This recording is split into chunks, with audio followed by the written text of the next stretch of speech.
బాధపడిపోతుంటే తట్టుకోలేక నారదుడు ఓ మాట అన్నాడు. లేకపోతే ఈయన పిచ్చెక్కిపోయేలా ఉంది, ఈయనకి రాజ్య పరిపాలన చేయవలసిన వాడు ఎలా ఉంటే అలాగే. అందుకని ధర్మరాజా అతిగా ఆలోచిస్తున్నావయ్యా కర్ణుడు గురించి. ఒకసారి నిజమే, అంత గొప్పవాడు ఆత్మీయమైన బంధువు అంటే సహజంగానే బాధగా ఉంటుంది.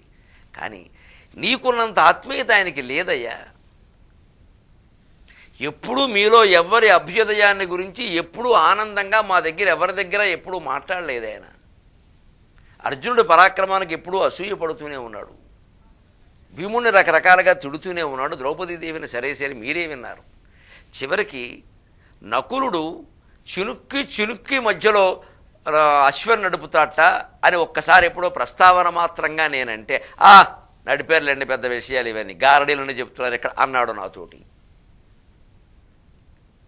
కనీసం సహదేవుడు చిన్నవాడు, ఆయన జ్యోతిష్శాస్త్రంలో గొప్పవాట, ఖగోళ శాస్త్రంలో ఎప్పుడు ఏది ఎలా నడుస్తుందో సహదేవుడు లెక్కలేసి నిమిషాల్లో చెప్పేస్తాట అని చెబితే ఎందుకండి పనికి మేలని పాండిత్యాలు అని కూడా అన్నాడు నాతోటి. మీలో ఎవరి అభ్యుదయానికి ఆయన ఎప్పుడూ ఆనందించలేదయ్యా. ఆయన గురించి నువ్వు ఇంత బాధపడక్కర్లేదు నాయన. పైగా దైవికం స్వాభావికం అనే 2 లక్షణాలు ఉంటాయి, గుర్తుపెట్టుకో అబ్బాయి. కర్ణుడు దుర్యోధనుడి దగ్గర చేరడం దైవికం, విధి ప్రేరణ. దుర్యోధనుడికి ఆ సాయం లభించిందే యుద్ధం చెయ్యడు, యుద్ధం చెయ్యందే భూభారం తగ్గదు. అందుకని ఆ దైవికంగా అక్కడ చేరాడు. ఆ పెట్టి అటే వెళ్ళింది. అది ధృతరాష్ట్రుడు సారథికే దొరికింది, లేకపోతే ఏ అనాథ శరణాలయం వరకు దొరికేది. కనీసం ఆవిడెవరో సినిమా నటి మహానుభావురాలు చెప్పుకోవాలి, హన్సిక. 23 ఏళ్ళు కూడా 20 ఏళ్ళు కూడా ఎన్నున్నాయి ఆ వయసులు నాకు తెలియ ఉన్నవాళ్ళు చెప్పరుగా. కానీ ఎంత మహానుభావురాలంటే 23 మంది అనాథ పిల్లల్ని పోషించి ఆశ్రమం ఏర్పాటు చేసింది అనాథ శరణాలయం.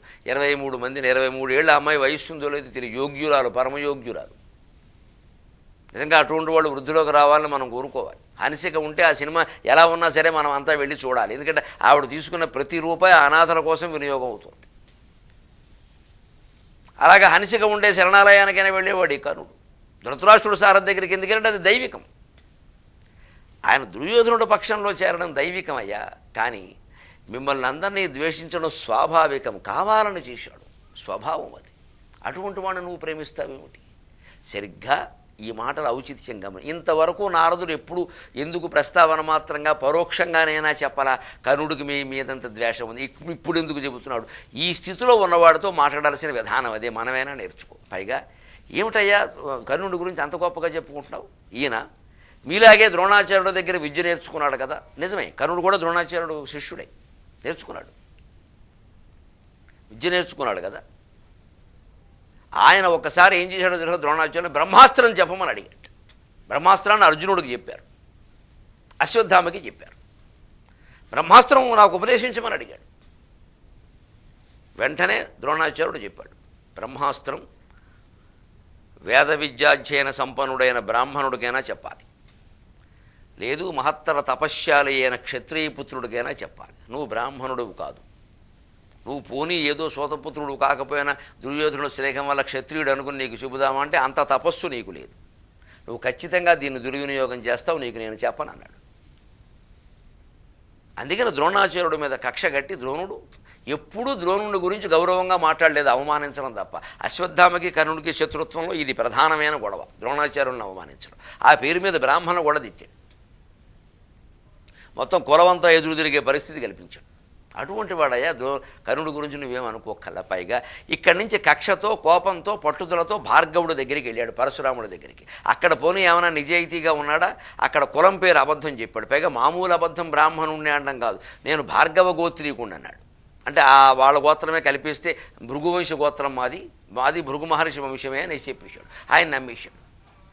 తర్వాత ఎందుకు బయటపడిందో మీకు అందరికీ తెలుసు అని నారదుడు చెబితే ఇక్కడ ఒక విషయం చెప్పాడు, మనం తెలుసుకోవాలి.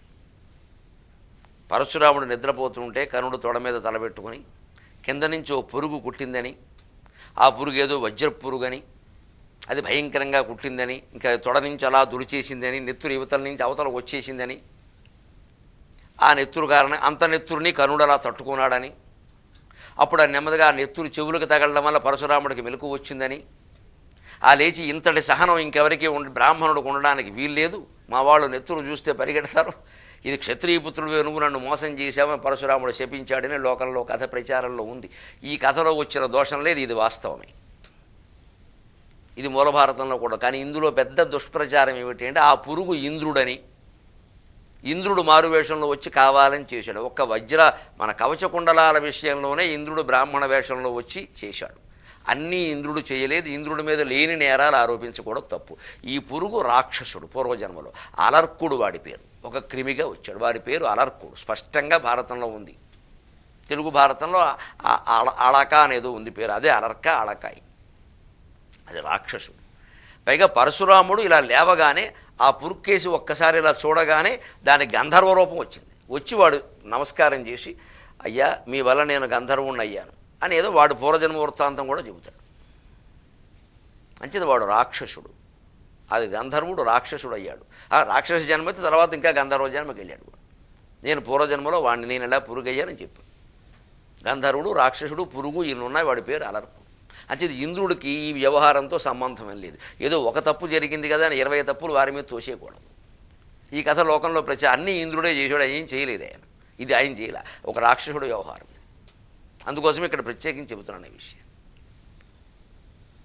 అందుకని ఆ అలర్కుడి వ్యవహారంలో కూడా తెలుసు. అప్పుడైనా సరే నువ్వు ఆలోచించి పోనీ నిజమే, అందుకోసం గురుభక్తి తట్టుకున్నాడు. ఆయన ఏదో శపించాడు, అయిపోయింది, వదిలేసి. ఆ శాపంతో ఉన్నవాడు ఇక నీకు బ్రహ్మాస్త్రం కదా, ఏది నేను ఉపదేశించిన దివ్యాస్త్రాలు ఏవి నీకు యుద్ధంలో సమయానికి గుర్తు రావు అన్నాడు. వచ్చాక దుర్యోధనుడి దగ్గర అదే విషయం చెప్పాలా వద్దా? నిజాయితీ, కనుడంటేనే నిజాయితీ, కనుడంటేనే చిత్తశుద్ధి అని ఓహో చెప్పేస్తున్నారే అని. అటువంటి చిత్తశుద్ధి నిజాయితీ ఉన్నవాడు దుర్యోధనుడి దగ్గరికి తిరిగి వచ్చాక నాకు ఇలా శాపాలు ఉన్నాయని చెప్పాలా వద్దా? అవి ఏమీ చెప్పకుండా బ్రహ్మాండంగా అన్నీ భార్గవుడి దగ్గర నేర్చుకుని వచ్చేసాను, బ్రహ్మాస్త్రం కూడా నా దగ్గర ఉంది, ఏదంటే అది వేసేస్తా అని దుర్యోధనుడికి లేనిపోని మాటలు చెప్పి ఆ చక్రవర్తిని ఇతను వంచాడు. మీరు ప్రాణమిత్రుడు అని గొప్పగా పొగుడుతున్నటువంటి వ్యక్తి స్నేహితుడిని వంచాడు.